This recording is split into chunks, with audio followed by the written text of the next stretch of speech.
ये है chat GPT का लेक्चर नंबर 10 और इस लेक्चर में हम सीखेंगे किस तरीके से हम मल्टीपल कंडीशन को लगाते हुए अपने डाटा को समराइज करेंगे। जैसा कि मेरे पास यहाँ पे एक डाटा दिया है जिसमें सेल्स पर्सन है, मंथ है एंड रीजन है एंड हमें सेल्स दिया हुआ है। अब इसी डाटा को हमें समराइज करना है। समराइज क्या करना है चलिए मैं आपको बताता हूँ। जैसे कि मेरे पास सेल्स पर्सन है, मंथ है, रीजन है एंड सेल्स, तो हमें रीजन में जिसका नॉर्थ रीजन और सेल्स में जिन जनवरी मंथ का है उस डाटा को हमें सम करके निकालना। ठीक है, तो मैं पहले एक्सेल में आपको ये रहा मेरा डाटा। मंथ में हमें लेना है जनवरी का टोटल और रीजन में लेना है हमें नॉर्थ का टोटल। तो रीजन में जितने भी नॉर्थ का सेल्स है उनका टोटल करना है, साथ ही साथ कंडीशन क्या है कि मंथ में जनवरी मंथ उसका टोटल हमें निकालना है। यहाँ से मैं इसे हटा के यहाँ से नॉर्थ, हमें नॉर्थ का डाटा यहाँ से निकालना है। तो इसी चीजों को मैंने बस लिख के पीपीटी बना लिया है ताकि मेरा जो टाइम है वेस्ट ना हो। तो मैंने क्या लिखा है, sum sales where region, sum sales where region north and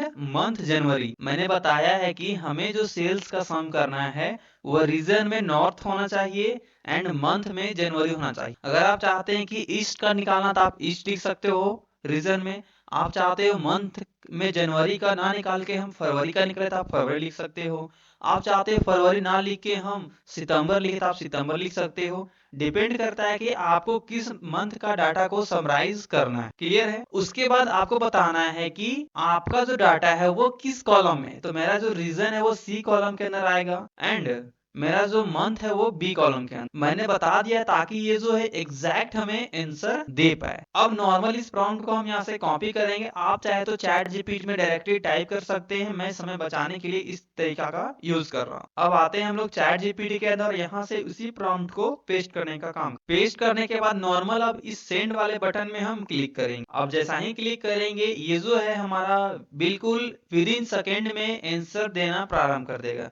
पहले तो ये डाटा देगा जो मैंने इसे डाटा दिया था जिस प्रकार, उसके बाद इसने हमें आंसर दे दिया है फॉर्मूला लगा के। अब ये बताया है कि कहाँ कहाँ पे आपका डाटा होना चाहिए। अगर मिसमैच है तो आप उसे मैच कर सकते हैं, बट हमारा मिसमैच अभी तो नहीं होना चाहिए। अब नॉर्मल यहाँ पे हम क्लिक करते हैं और यहाँ से डबल क्लिक करके कंट्रोल वी पेस्ट कर, वी पेस्ट करने के बाद नॉर्मल यहाँ से हम इंटर करेंगे। तो इसने हमें आंसर यहाँ पे दे दिया है। ठीक है, क्या दे दिया इसने, आंसर दिया है। पर क्या इसने सही दिया है एक बार हम लोग चलिए चेक करते हैं, क्योंकि हमें चेक करना जरूरी है। सबसे पहला आपका दिया है यहाँ पे सम रेंज। सम रेंज में इसने लिया है D2 टू D9, तो ये D2 ठीक हो गया, D9 इसने सही लिया। उसके बाद है क्राइटेरिया रेंज। तो क्राइटेरिया रेंज में क्या लिया है इसने, देखते हैं। क्राइटेरिया रेंज में लिया है ये C2 to C9, C2 to C9। यहाँ क्राइटेरिया इसने कुछ गलत ले लिया है। ठीक है, उसके बाद क्राइटेरिया, हाँ ये सही लिया, ठीक है, कोई गलत नहीं, सही है। उसके बाद क्राइटेरिया में इसने नॉर्थ दे दिया है। उसके बाद लिया है क्राइटेरिया रेंज 2 में B2 टू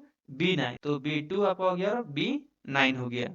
उसके बाद इसमें क्या लिया है, जनवरी लिया है। तो इसने बिल्कुल यहाँ पे सही लिया है। अब इंटर करते हैं तो इसने आंसर सही दिया है नहीं दिया, चलिए एक बार चेक करते हैं। तो नॉर्थ हमारा एक दिख रहा है जहाँ पे ये 9 है। उसके बाद नॉर्थ का यहाँ पे सेल नहीं है क्योंकि हमारा डाटा यहीं तक लिया हुआ है, पूरा डाटा यहाँ तक नीचे तक नहीं लिया है। अगर पूरा डाटा लेता है तो ये आंसर ये आपका ऐड होगा, बट इसने यहाँ ये जो डाटा है आपका 9 तक ही लिया है। तो 9 तक में आपका ये नॉर्थ काउंट नहीं हो रहा है।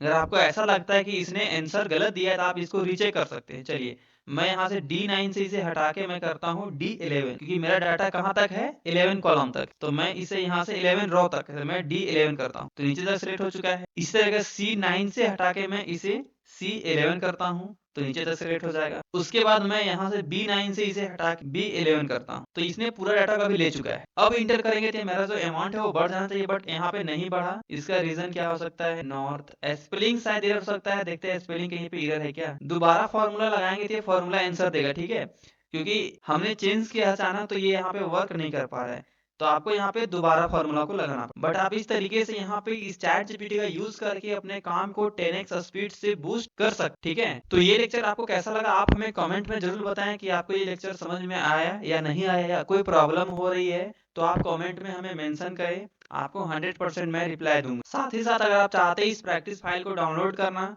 तो आप हमारा एप्लीकेशन को डाउनलोड कर सकते हैं प्ले स्टोर से, जिसका लिंक डिस्क्रिप्शन में दिया हुआ है। साथ ही साथ सभी सोशल मीडिया का लिंक दिया हुआ है, व्हाट्सएप ग्रुप, व्हाट्सएप चैनल का।